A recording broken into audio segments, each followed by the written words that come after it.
वैष्णवी हगवणे मृत्यू प्रकरणी हगवणे कुटुंबियांच्या कोठडीमध्ये वाढ। पती, नणंद आणि सासूला आणखी 1 दिवसाची कोठडी, तर सासरा आणि दीर 31 मे पर्यंत पोलीस कोठडीत असणार।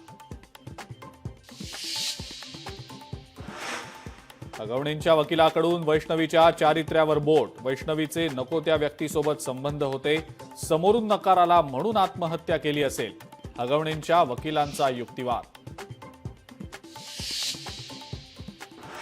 प्लास्टिकच्या छडीनं मारहाण याला हत्यार म्हणायचं का? नवऱ्यानं बायकोच्या कानाखाली मारणं म्हणजे छळ आहे का? हगवणेच्या वकिलांचा कोर्टात अजब युक्तिवाद।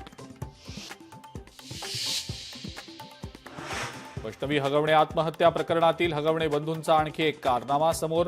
सुशील आणि शशांकनं शस्त्र परवाना देताना खोटं शपथपत्र दिल्याचं उघड।